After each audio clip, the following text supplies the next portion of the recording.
نبی کریم صلی اللہ علیہ وآلہ وسلم اور مدنی معاشرے کا استحکام۔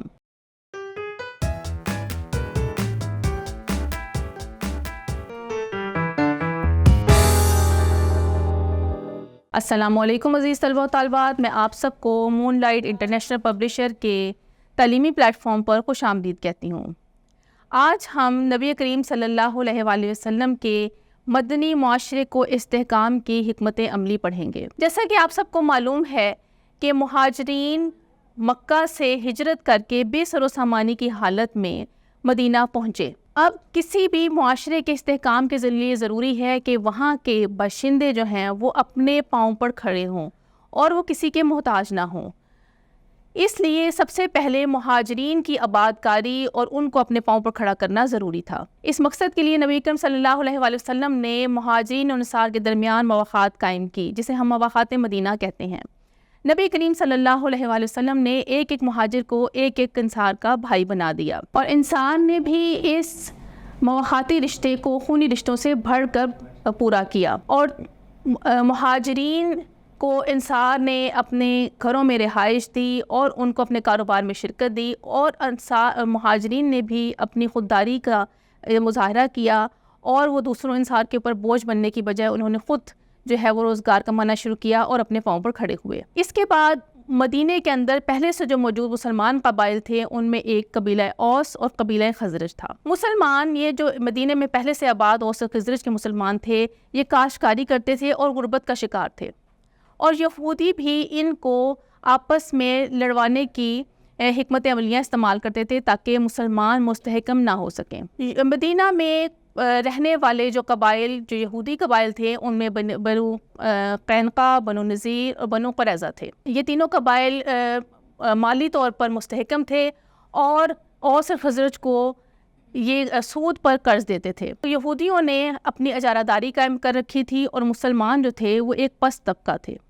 نبی کریم صلی اللہ علیہ وآلہ وسلم نے مدینے میں قیام کے بعد معاشرے کے استحکام کے لیے یہ مسلمانوں اور یہودیوں کے درمیان ایک معاہدہ قائم کیا جسے میثاق مدینہ کہتے ہیں۔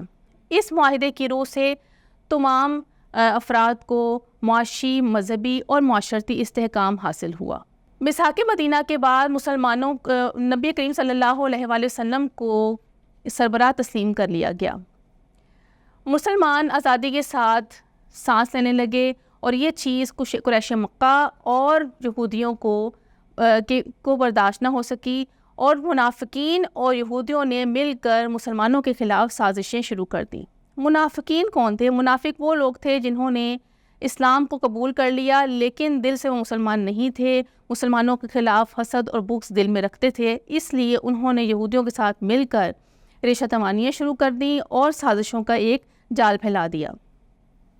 یہاں پر ایک شخص، منافقین میں ایک شخص تھا جس کا نام تھا عبداللہ بن ابی سلول، اور نبی کریم صلی اللہ علیہ وآلہ وسلم کی ہجرت سے قبل اس کو اہل مدینہ اپنا سردار بنانے والے تھے۔ اور آپ کو یہاں بتاتی چلوں کہ مدینہ کا پہلا نام یثرب تھا، تو یثرب کا سردار بنانے لگے تھے، اور نبی کریم صلی اللہ علیہ وآلہ وسلم کی ہجرت کے بعد یثرب کا نام مدینہ ڈال دیا گیا، اور نبی صلی اللہ علیہ وآلہ وسلم کی آمد کے بعد عبداللہ بن ابی سلول کی بجائے نبی کریم صلی اللہ علیہ وآلہ وسلم کو سربراہ تسلیم کر لیا گیا۔ اسی وجہ سے عبداللہ بن ابی سلول کے دل میں نبی کریم صلی اللہ علیہ وآلہ وسلم کے خلاف بغض موجود تھا، جو آہستہ آہستہ نفاق کی صورت اختیار کر گیا۔ اس نے بھی مسلمانوں کو ہر طرح سے نقصان پہنچانے کی کوشش کی، اور یہی وہ شخص ہے جس نے جنگ احد میں اپنے 300 سے زائد جو سپاہی تھے ان کو لے کر وہ الگ ہو گیا، اور مسلمانوں کی جو جنگی طاقت تھی وہ 1/3 رہ گئی۔ اس نے یہودیوں کے ساتھ مل کر مسلمانوں کے خلاف اندرونی طور پر فتنہ انگیزیاں کی، اور نبی کریم صلی اللہ علیہ وآلہ وسلم ہمیشہ اس کے ساتھ نرمی کا رویہ اختیار کرتے آئے، اور آپ نے اس کو ہمیشہ معاف فرمایا۔